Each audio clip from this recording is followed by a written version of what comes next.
Hi student, welcome to Darbar Government Senior Secondary English Medium School, Sambar Lake online classes. Today we are learn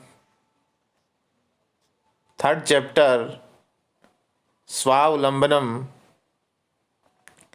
Swavlambanam means self-dependent and self-sufficient. स्वावलंबनम का हिंदी अर्थ आत्मनिर्भर और आत्मनिर्भर को English में self sufficient या self dependent भी कहते हैं, जो अपने ऊपर निर्भर रहता है। स्वावलंबनम तृतीय पाठ है, जो बच्चों आज हम अध्ययन करेंगे।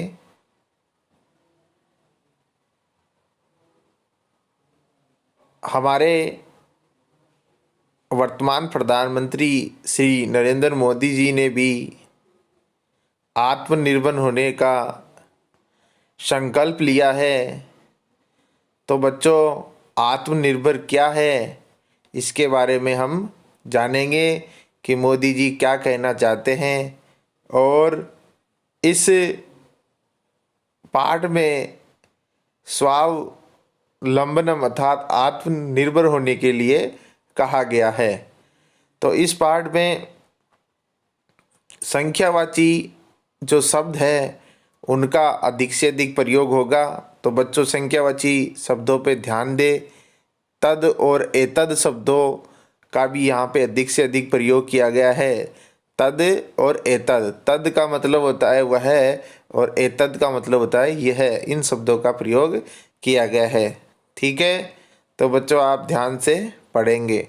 सर्वप्रथम हम इस पाठ का एक एक लाइन संस्कृत में उच्चारण करेंगे और उसके बाद में मैं इनका हिंदी अर्थ आपको बताऊंगा।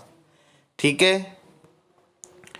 कृष्णमूर्ति ही श्रीकंठस्य मित्रे आस्ताम, अर्थात श्री जो कृष्णमूर्ति है वो श्रीकंठस्य मित्रे आस्ताम।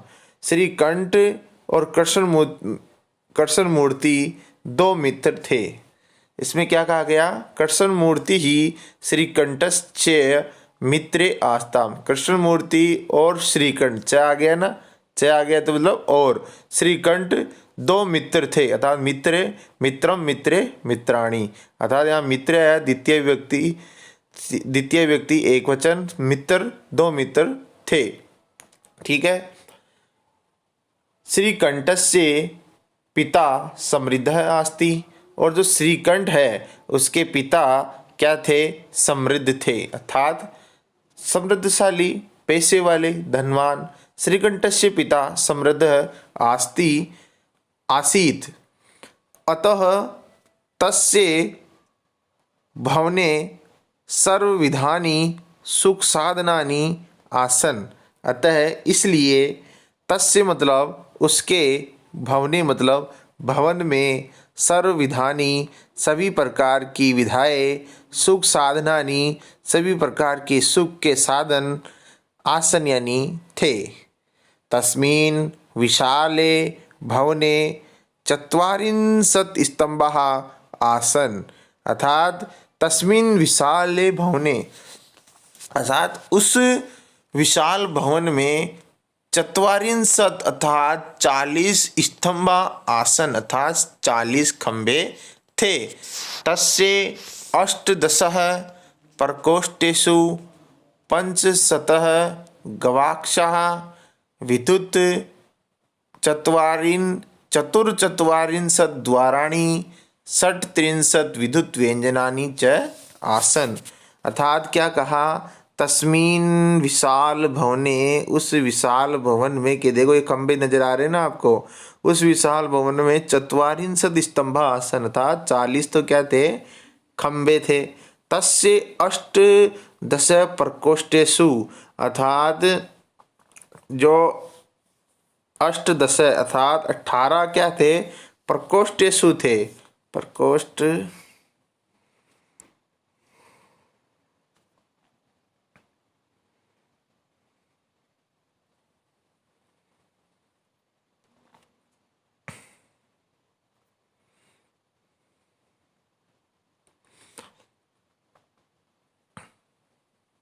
तस्य अष्टदश प्रकोष्ठेषु 50 गवाक्षा, अर्थात उसके 18 कमरों में 50 अर्थात 50 गवाक्षा अर्थात खिड़कियाँ, और चतुर्चत्वारिशत द्वाराणी, और चतुर्चत्वारिशत मतलब कितने हो गए, 44, 44 द्वाराणी अर्थात दरवाजे, षट त्रिंशत विद्युत व्यंजनानी, और जो षट त्रिंशत का मतलब होता है 36, 36 विद्युत व्यंजनानी अर्थात पंखे थे।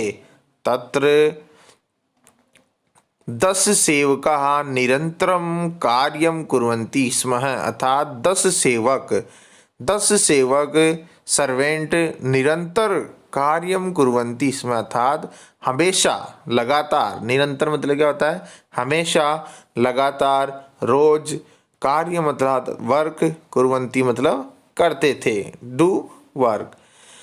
परम कृष्णमूर्ते माता पिता च निर्धनौ कृषक दंपति, अर्थात जो कृष्ण मूर्ति था उसके जो माता पिता थे वह निर्धनौ अर्थात दोनों ही निर्धन कृषक दंपति थे, अर्थात किसान दंपति थे, अर्थात किसान थे। तस्य गृहम् आडंबर विहीन साधारण से आसीत, और जो उसका घर था वह कैसा था, आडंबर विहीन अर्थात बिना किसी साज सजावट के साधारण सा घर था। एकदा श्रीकंठः तेन सह, एकदा श्रीकंठः तेन सह प्रातः 9 तस्य गृहम् अगच्छत्, अर्थात एक बार श्रीकंठ, क्या श्रीकंठ तेन सह अर्थात उसके साथ, प्रातः 9 सुबह 9 बजे, तस्य मतलब उसके, गृह मतलब घर, अगच्छत मतलब आते आए, अर्थात 9 बजे उसके घर पर आए। कौन आए, श्रीकंठ आया, किसके घर पे आया, कृष्ण मूर्ति के घर पे आया। तत्र कृष्ण मूर्ति तस्य माता पिता च स्वशक्त्या श्रीकंठस्य आतिथ्य अकुर्वन्, तस्य माता पिता अर्थात तत्र मतलब वहाँ, कृष्ण मूर्ति, तस्य मतलब और उसके जो माता पिता है, कृष्ण मूर्ति और उसके जो माता पिता है, स्वशक्त्या अपना शक्ति के अनुसार, स्वशक्त्या मतलब अपनी शक्ति के अनुसार, श्रीकंठस्य आतिथ्यम अकुर्वन् अर्थात श्रीकंठ का आतिथ्य सत्कार किया। एतत् दृष्ट्वा, ऐसा देखकर, एतत् दृष्ट्वा यह देखकर, श्रीकंठः अकथयत् ऐसा देखकर श्रीकंठ क्या कहता है, मित्र अहम भवता सत्कारेण संतुष्टो अस्मि, भवता सत्कारेण संतुष्टो अस्मि, मैं तुम्हारे सत्कार से, आदर सत्कार से संतुष्ट हुआ अर्थात हूँ।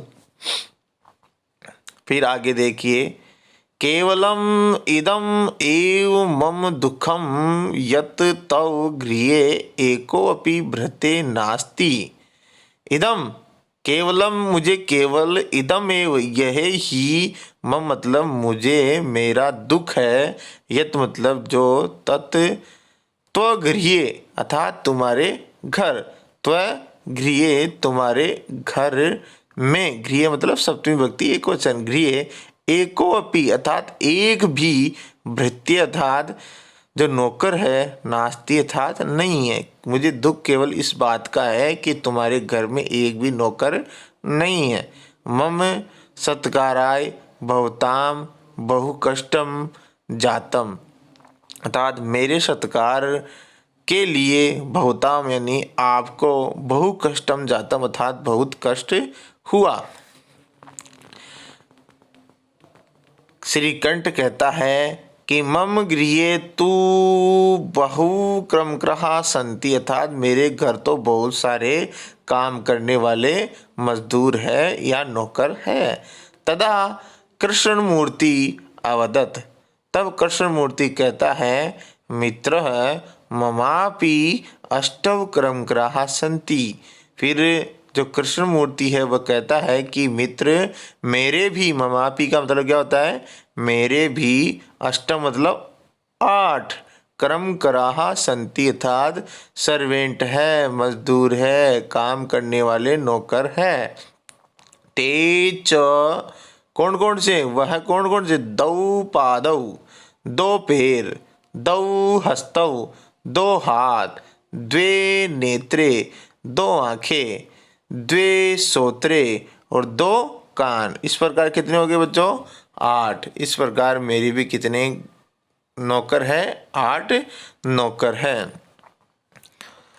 एते प्रतिक्षणम मम सहायिका, एते प्रतिक्षणम मम सहायिका, ये जो है ये सभी प्रतिक्षण अर्थात हर क्षण, हर समय, हर वक्त, मम मतलब मेरी, सहायिका यानी सहायता करते हैं, मेरी हेल्प करते हैं, है ना। किंतु तव भृत्या सदैव, किंतु तव भृत्या, किंतु त्व भृत्या सदैव सर्वत्र च उपस्थिता भवितुम न सुक्नुवंती, अर्थात किंतु तुम्हारे जो नौकर है, भृत्या है, नौकर है, सदैव मतलब हमेशा, सर्वत्र मतलब हर जगह, उपस्थित भवितुम शक्नुवंती अर्थात उपस्थित होने में सक्षम नहीं है, अर्थात उपस्थित नहीं हो सकते, अर्थात हर जगह तुम्हारे जो नौकर है वे क्या नहीं हो सकते, उपस्थित नहीं हो सकते। परंतु जो मेरे हाथ है, कान है, 2 पैर है, 2 आँखें हैं, ये सभी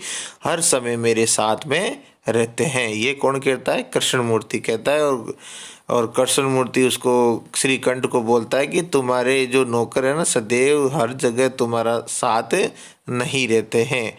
त्वं तु सब कार्याय भृत्याधीन है, तुम तो स्व कार्याय अपने कार्यों के लिए भी भृत्याधीन अर्थात नौकरों के अधीन हो। यदा यदा ते अनुपस्थिता, यदा यदा ते अनुपस्थिता, जब जब वे अनुपस्थित रहेंगे, कौन, नौकर। यदा यदा ते अनुपस्थिता तदा तदा त्वं कष्टम अनुभवसी, अर्थात जब जब वह अनुपस्थित रहेंगे तब तब तुमको क्या होगा, कष्ट अनुभव होगा। जैसे यदा यदा ही धर्मस्य ग्लानि भवति भारत अभ्युत्थानम् अधर्मस्य तदात्मानं सृजाम्यहम्, अर्थात जब जब इस धरती पर क्या होगा, धर्म की हानि होगी और अधर्म की हानि, अधर्म का उत्थान और धर्म की हानि होगी, तब तब मैं श्री कृष्ण इस पृथ्वी पर जन्म लूंगा। तो ये क्या कह रहा है, यदा यदा अनुपस्थिता तदा तदा तुम कष्टम अनुभवसी, जब जब ये जो नौकर है वो क्या हो गए, अनुपस्थित रहेंगे, आएंगे नहीं, तब तब तुमको क्या होगा, कष्ट होगा। स्वावलंबने तु सर्वदा सुखम एव न कदापि कष्टम भवति, अर्थात क्या कहता है कि स्वावलंबने अर्थात स्वावलंबन तू सर्वदा सुख में, जो स्वावलंबन है आत्मनिर्भर होना है, सेल्फ डिपेंडेंट होना है, सेल्फ सफिशिएंट होना है, वह तो हमेशा सुख देने वाला ही होता है, हमेशा खुशी देने वाला ही होता है, हमेशा प्रसन्नता देने वाला ही होता है, हमेशा हैप्पीनेस रखने वाला होता है। न कदापि कष्टम भवति, नहीं, न यानी नहीं, कदापि कभी भी कष्टम भवति, कभी भी कष्ट नहीं देता है। और जो ये जो सेल्फ सफिशिएंट होना है वो कभी भी क्या नहीं देता है, कष्ट नहीं देता है।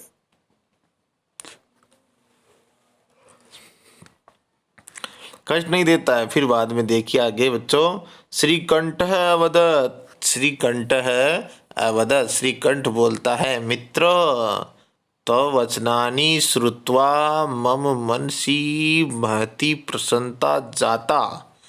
अर्थात श्रीकंठ इतनी बातें सुनकर श्री कृष्ण मूर्ति की, श्रीकंठ इतनी बातें सुनकर कृष्ण मूर्ति की बोलता है, श्रीकंठ अवदत् मित्र त्व वचनानि श्रुत्वा मम मनसि महती प्रसन्नता जाता। अर्थात त्व मतलब तुम्हारे, वचनानि मतलब वचनों को, श्रुत्वा मतलब सुनकर, मम मतलब मेरी, मनसि मतलब मन में, महती मतलब बड़ी, महती मतलब दीर्घ बड़ी, प्रसन्नता अर्थात खुशी, जाता मतलब उत्पन्न हो गई, अर्थात मेरे मन में बहुत बड़ी खुशी उत्पन्न हो गई तुम्हारे वचनों को सुनकर। अधुना अहमपि सब कार्याणि स्वमेव कर्तुम इच्छामि। अधुना मतलब अब, अधुना मतलब इस समय, अब से ही या इस समय से, अब अहम यानी मैं भी, अहमपि यानी अहम धन अपि, अहमपि मैं भी, स्व कार्याणि सभी कार्य, स्वमेव अर्थात खुद ही, कर्तुम मतलब करने की इच्छा, मतलब इच्छा करता हूँ। अब मैं सारे कार्य खुद ही करूँगा। बहुतु अच्छा, बहुत मतलब होता है अच्छा।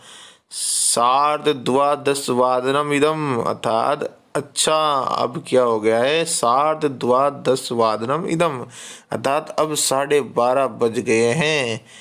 अब कितने बज गए हैं, 12:30 बज गए। संप्राप्तम गृहम चलामी, अब मैं घर चलता हूँ। सांप्रतम, सांप्रतम गृहम चलामी, अब मैं क्या करता हूँ, घर चलता हूँ। अब इस प्रकार से ये दोनों मित्र क्या करते हैं, रात के 12 बज गए, अब दोनों मित्र, ये मित्र जो श्रीकंठ वो कहता है कि अब मैं घर चलता हूँ। इस प्रकार बच्चों आपको ये जो स्वावलंबनम जो पाठ है कैसा लगा, बहुत अच्छा लगा तो कमेंट बॉक्स में कमेंट करना। और दूसरी बात, इसी को समझ लेना, समझ कर आपको इसके क्वेश्चन आंसर आपको क्या करने हैं, सोल्व करने हैं, और सोल्व करके अपनी नोटबुक में करके ग्रुप पे, जो अपनी 7th कक्षा का जो ग्रुप है उस पर शेयर करने हैं। और शेयर करते समय अपना नाम अवश्य लिखें।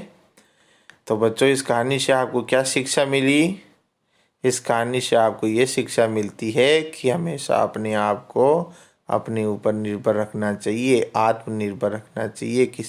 कभी भी हमें किसी दूसरे के ऊपर निर्भर नहीं रहना चाहिए। तो बच्चों अपना काम आपको स्वयं करना चाहिए, माता पिता के ऊपर अपना काम नहीं छोड़ना चाहिए।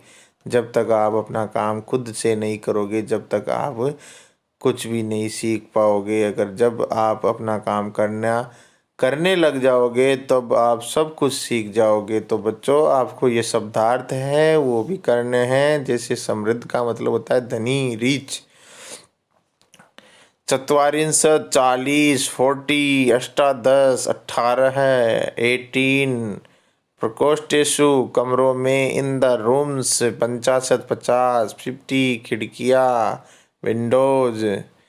चतुर्चत्वारिंशत् मतलब 44, 44 हो गए। 63 मतलब 36, 36 हो गए। किसान कृषक दंपति अर्थात किसान फार्मर कपल हो गया। आतिथ्य अतिथि सत्कार हो गया। रेस्पेक्टिंग गेस्ट हो गया। काम करने वाले वर्कर हो गए। भोता मतलब आपके योवर हो गए। भृत्य मतलब नौकर या सेवक, सर्वेंट हो गए। शक्नुवंती मतलब एबल टू डू अर्थात सकते हैं। ठीक है, इस प्रकार आपको ये सार्धद्वादशवादनम 12:30 बजे, हाफ पास्ट 12 अर्थात सांप्रत यानी अभी। इस प्रकार आपको ये जो शब्दार्थ है वो अपनी नोटबुक में करने हैं।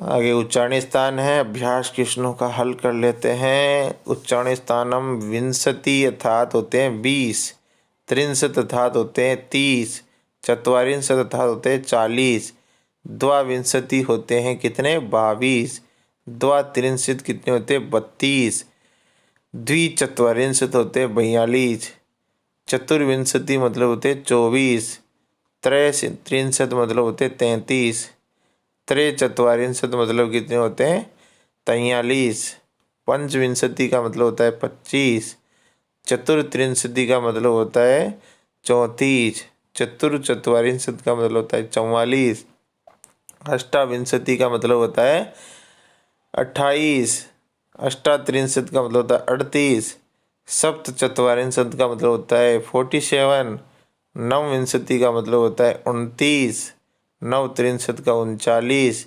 पंचाशत का कितना होता है 50, 50। इस प्रकार बच्चों आपका इनका क्या करना है, उच्चारण भी करना है और अपनी नोटबुक में विंशति को 20 कहते हैं, इस प्रकार से इनके सामने संस्कृत से हिंदी भी लिखनी है। तो देखिए बच्चों दूसरा क्वेश्चन देखिए क्या है।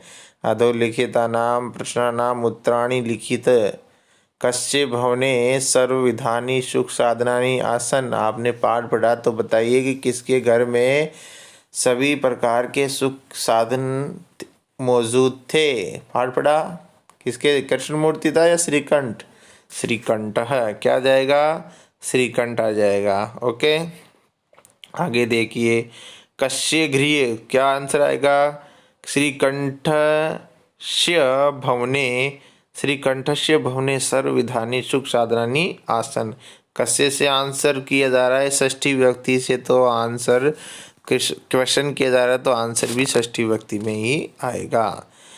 कस्य गृहे को अपि भृते नास्ति, किसके घर में कोई भी नौकर नहीं था, किसके घर में नहीं था कृष्ण मूर्ति, जो कृष्ण मूर्ति है उसके घर में नहीं था, तो कृष्ण मूर्ति से षष्ठी व्यक्ति में क्या बनता है कृष्ण मूर्ते, क्या बनता है कृष्ण मूर्ते गृहे को अपि भृते नास्ति। श्रीकंठस्य आतिथ्य क्या कुर्वन्, श्रीकंठ का आतिथ्य कौन करता है कृष्ण मूर्ति, कृष्ण मूर्ते माता पिता, कृष्ण मूर्ति माता पिता च, कृष्ण मूर्ति के माता पिता, कृष्ण मूर्ति माता पिता छ। सर्वदा कुत्रम सुखम, सर्वदा कुत्रम सुखम, सर्वदा कहाँ सुख होता है, स्वावलंबने सर्वदा सुखम। श्रीकंठः कृष्णमूर्ते गृहं कदा गच्छत, श्रीकंठ कृष्ण मूर्ति के घर पर कब आता है, समय बताना है। सुबह आया था ना, प्रातः 9 वादने। कृष्ण मूर्ते कति कर्म कराः सन्ति, कृष्ण मूर्ति के कितने कर्म कर थे 8, कितने थे 8 थे। अष्टौ द्वौ हस्तौ द्वौ पादौ द्वौ नेत्रे द्वौ कर्णे, ठीक है इस प्रकार 8 थे। और श्रीकंठ के कितने थे 10 थे। ओके चलो आगे चलते हैं। क्वेश्चन नंबर 3, क्वेश्चन नंबर 3 कहता है चित्राणि गणित्वा तदद संख्यावाचक शब्द लिखित है। चित्रों को गिन कर के आपको संख्यावाचक शब्द लिखना है। तो चित्रों को गिनते हैं पहले, तो क्या है 1 2 3 4 5 और 6, 6 कितने होते हैं 18, 6 एकम 6, 6 दूनी 12, 6 3 18, 18 होते हैं। तो 18 को संस्कृत में क्या कहते हैं अष्टदश है, क्या कहते हैं अष्टदश है, क्या है घड़े हैं। तो क्या हो जाएगा अष्टदशम घटम, अष्टदशम घटम, ठीक है घड़े घड़े है ना, अष्टदशम घटम हो गया। आगे देखिए कितने हैं आम, कितने हैं 1 2 3 4 5 6 7, 7 ये कितने होते हैं 21, 21, 21 को क्या कहेंगे एक विंशति, एक विंशति आम्र, एक विंशति आम्र है। अब देखिए आगे देखिए ये फुटबॉल कितनी है 1 2 3 4 5, कितनी हो गई 15, कितनी हो गई 15 हो गई। तो 15 है, तो 15 को क्या बोलते हैं पंचदश है। क्या बोलते हैं पंचदश है, पंचदश है। तो हम क्या लिख देंगे पंचदश है पाद कंदुकेन, पाद कंदु, पाद कंदुकेन। ठीक है 15 क्या है पाद कंदुकेन है, फुटबॉल है, फुटबॉल। कंदुकेन बोलते हैं बॉल, और पाद मतलब हो गया फिर फुटबॉल। ये कर्तरी है, कर्तरी कितनी है, कतनियाँ कितनी है 3 4 5 6, 6 3 18 हो गया, 8 10 है कर्तरी। ये प्रणम हो जाएंगे। ठीक है आगे चलते हैं क्वेश्चन नंबर 4। मंजूषात अंका नाम कृते पदानी चिन्हित। मंजूषात अर्थात जो बॉक्स में दिए गए पदों को, अंकों को चुनकर पदों के सामने क्या करने हैं लिखने हैं। ठीक है तो आपको लिखने हैं यहाँ पे 28 दे रखे, 28, 28 कहाँ लिखे चत्वारिंशत मतलब 40 हो गया, सप्तविंशति मतलब कितने हो गए 27, एक त्रिंशत 31, 50 50, अष्टाविंशति ये वाला सही हो गया। पहले में क्या आ गया अष्टाविंशति, दूसरा क्या है 27 है 27, यहाँ पे सप्तविंशति आ जाएगा। फिर कितने हैं 30, 30 कहाँ लिखे हुए हैं 63, यहाँ पे 30 में 63 आ जाएगा। 31 कहाँ लिखे 31, 31 एक 63 आ जाएगा। फिर बाद में 24 कहाँ लिखे हुए हैं 24, चतुर्विंशति आ जाएगा। फिर बाद में 40 लिखे हुए हैं, 40 कहाँ ये रे 40 चतुर्विंशति आ जाएगा। फिर लिखे हुए हैं 50, 50 कहाँ लिखे ये रे 50, 50 आ जाएगा। इस प्रकार का आप सब क्वेश्चन आंसर करने हैं। क्वेश्चन आंसर देखो आगे देखिए। चित्रम दृष्ट्वा मंजूषात पदानि च प्रयुज्य वाक्यानि रचित। अर्थात आपको क्या करना है वाक्यों की रचना करनी है। ठीक है ये क्या कर रहे हैं कर्षकौ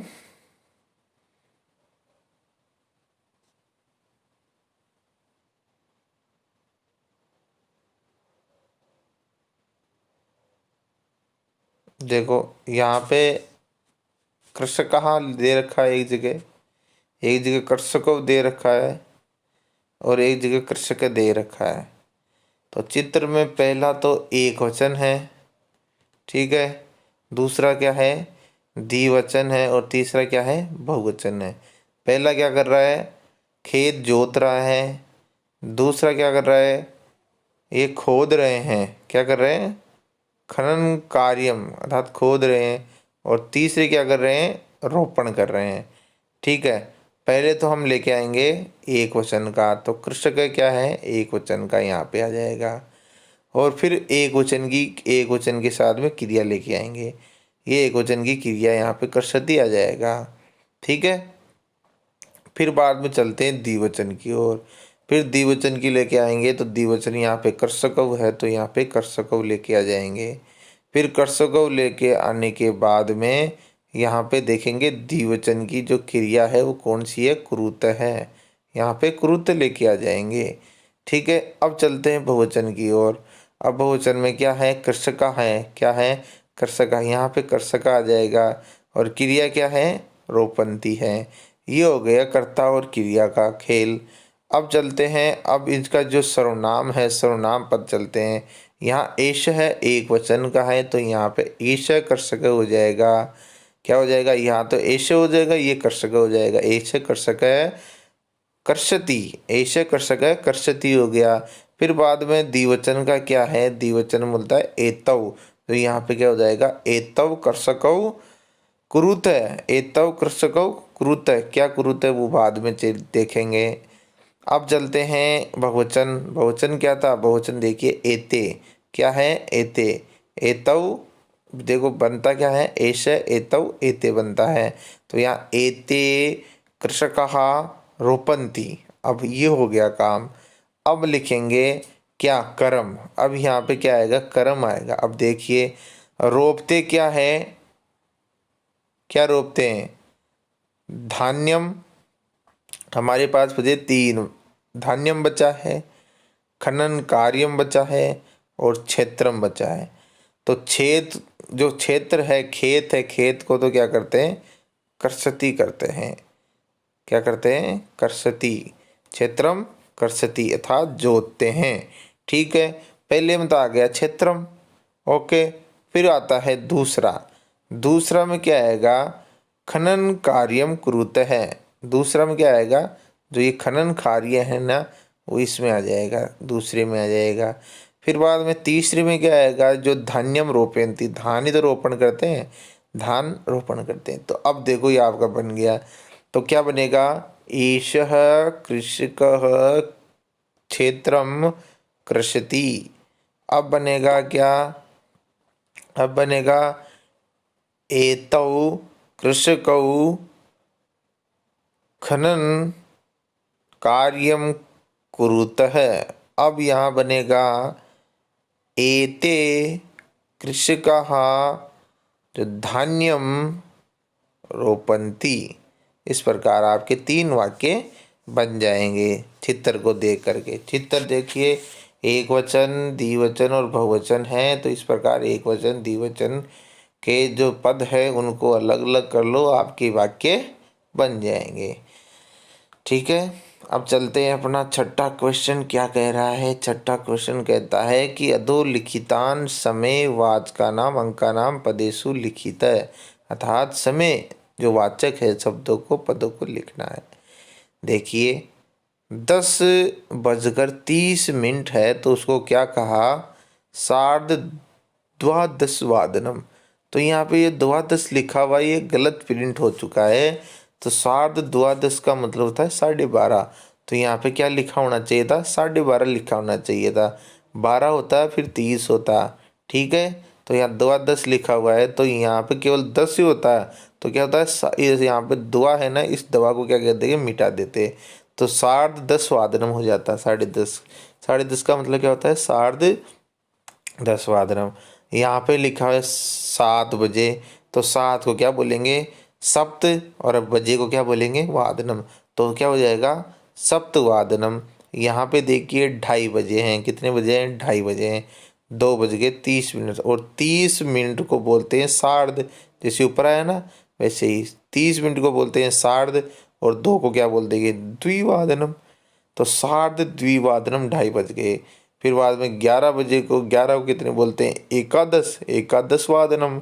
फिर 4:30 को क्या बोलेंगे, सार्ध चतुर्वादनम। फिर 1:30 को कितने बोलेंगे, सार्ध एक वादनम।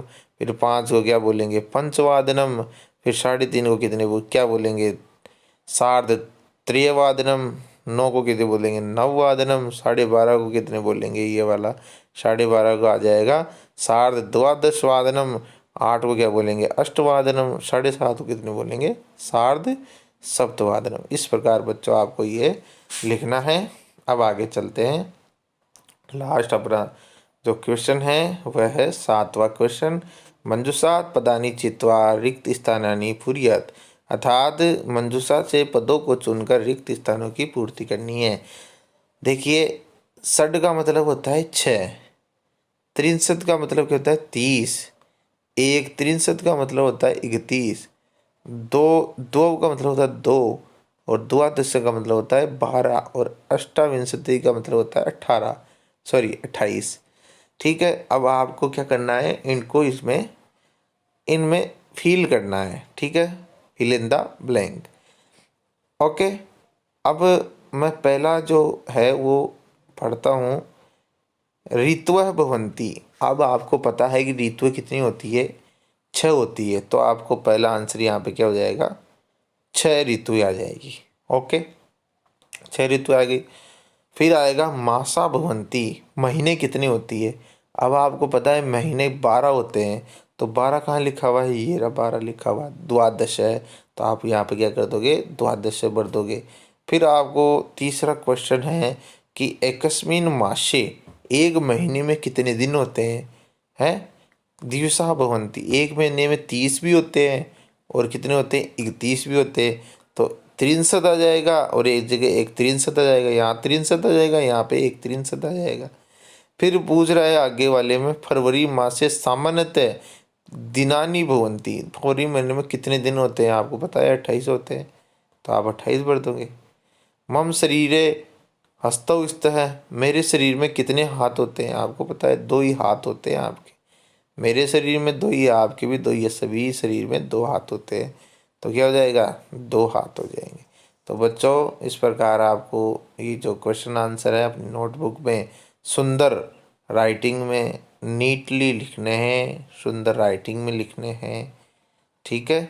और ये नीचे ध्यान देने योग्य बातें हैं कि भारतीय वर्षानुसार मासानाम ऋतुनाम च नामानि, अर्थात महीनों के नाम है हिंदी में।